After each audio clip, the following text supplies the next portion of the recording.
राधे राधे साथियों, आज सुनेंगे पवित्र पावन देव उठैनी एकादशी व्रत की पौराणिक कथा, जिसको सुनने मात्र से ही मंगलकारी भगवान विष्णु की मंगल कृपा प्राप्त होती है और व्यक्ति का चहुं ओर से मंगल ही मंगल होता है। देवोत्थान एकादशी की कथा। धर्मराज युधिष्ठिर कहने लगे कि हे भगवान, मैंने कार्तिक कृष्ण एकादशी अर्थात रमा एकादशी का सविस्तार वर्णन सुना। अब आप कृपा करके मुझे कार्तिक माह के शुक्ल पक्ष की एकादशी के विषय में भी बतलाइए। इस एकादशी का क्या नाम है तथा इसके व्रत का क्या विधान है, इसकी क्या विधि है, इसका व्रत करने से किन फलों की प्राप्ति होती है, कृपया यह सब विधान पूर्वक कहिए। भगवान श्री कृष्ण बोले, कार्तिक माह के शुक्ल पक्ष में तुलसी विवाह के दिन आने वाली इस एकादशी को विष्णु प्रबोधनी एकादशी, देव प्रबोधनी एकादशी, देवोत्थान, देव उथव एकादशी, देव उठैनी एकादशी, कार्तिक शुक्ल एकादशी तथा प्रबोधनी एकादशी के नाम से जाना जाता है। यह बड़े से बड़े पापों का नाश करने वाली है। इसका महात्म्य मैं तुमसे कहता हूँ, ध्यान पूर्वक सुनो।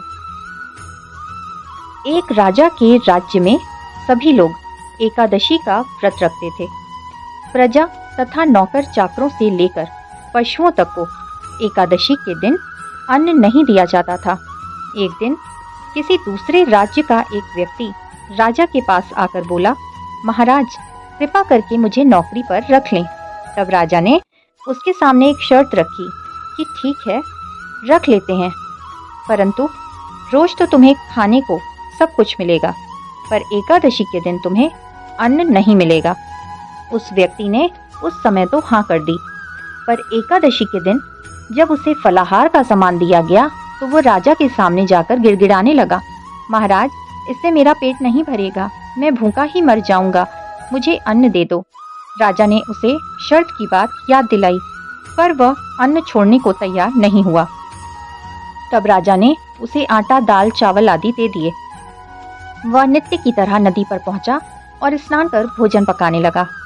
जब भोजन बन गया तो वो भगवान को बुलाने लगा, आओ भगवान, भोजन तैयार है। उसके बुलाने पर पीताम्बर धारण किए भगवान चतुर्भुज रूप में आ पहुँचे तथा प्रेम से उसके साथ भोजन करने लगे। भोजन आदि करके भगवान अंतर्धान हो गए तथा वो अपने काम पर चला गया। 15 दिन बाद अगली एकादशी को वो राजा से कहने लगा कि महाराज, मुझे दुगना सामान दे दीजिए। उस दिन तो मैं भूखा ही रह गया।